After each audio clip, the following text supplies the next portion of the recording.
존경하는 우리 동료 의원께서도 지적을 하셨습니다만 국회 대정부 질문의 답변 태도에 대해서 비판의 목소리가 큽니다. 오죽하면 우원식 국회의장께서는 이진숙 위원장의 답변 태도에 대해서 적개심이 가득한 것 같다라고 이렇게 지적을 했을까?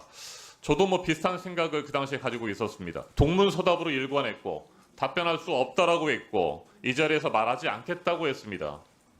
우원식 의장이 지적한 것처럼 가슴에 적개심이 그렇게 많이 있는 겁니까?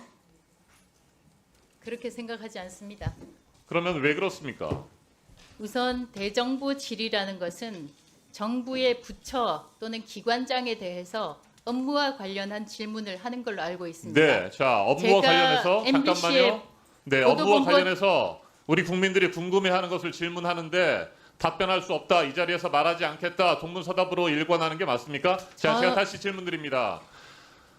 국회 대정부 질문 그리고 국회 과방위 지금 현안 질의에 이진숙 위원장은 자연인으로 앉아 있습니까? 아니면 대한민국의 공영방송과 방송의 독립성을 지켜야 할 방송과 통신의 모든 것들을 총괄하는 방통위원장 자격으로 앉아 있는 겁니까? 답변하십시오. 제가 미리 받은 질의의 요지는 KBS 수신료 관련이었습니다. 제가 MBC 보도본부장이었던 것이 2014년 벌써 11년 전의 일입니다. 네, 자 그래서 제가 질문 드리는 거 보도본부장 아닙니까? 시절에 있었던 일을 질문하는 것이 대정부 질의라고 생각지 않습니다. 국민들이 그걸 궁금하게 생각한다고 저는 보지 않습니다. 국민들이 궁금해하는 것을 우리 국회의원들이 질의를 하는데 이진숙 위원장이 그것을 국민들이 궁금해하지 않는다고 재단하면서 답변을 하지 않는 태도는 아주 잘못된 것입니다. 개인의 감정이나 생각이 있을 수는 있습니다. 그렇지만 자연인의 자격으로 그 자리에 서서 답변을 받는 것이 질문을 받는 것이 아니기 때문에 답변을 해야 되는 것이죠. 국민에게 제대로 설명하고 이해를 구해야 합니다. 그럼에도 불구하고 본인의 생각이나 뜻과 다르다고 해서 답변을 하지 않으려고 한다면 국회에 나와서 그 자리에 서 있으면 안 되는 겁니다. 자연인으로 돌아가십시오. 방통위원장 자리 사퇴하시고 자연인으로 돌아가서 가슴 속에 있는 적개심을 저작거리나 광장에서 토해내십시오. 그러지 않고 방통위원장 자격으로 이 자리에 있다고 한다면 우리 국회의원들이 질문하는 거에 대해서 답변하셔야 됩니다. 저는 그다음 질문 오히려 드리겠습니다. 그런 질문을 한 제 국회의원이 질문에 저에 대해서 답변하십시오. 적개심이 있다고 생각합니다. 네, 제 질문에 답변하십시오. KBS 수신료 통합 징수를 위한 법안이 어제 국회 본회의를 통과했습니다. 윤석열 정권이 공영방송 KBS를 장악하기 위한 일환으로 밀어붙였던 수신료 분리 징수가 원점으로 되돌아갔습니다.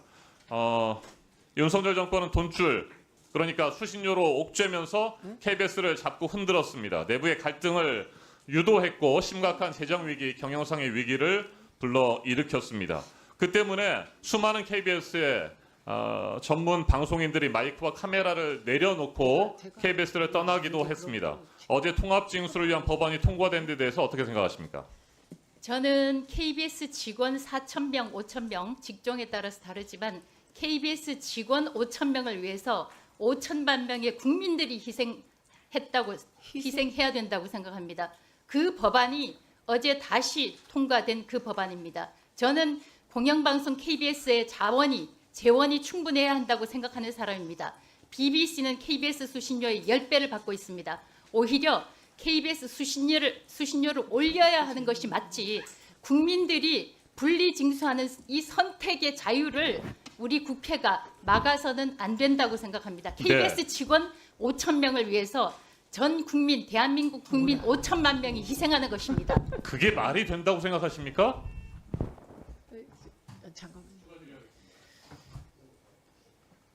그 이수신료 구조는 잠깐만요.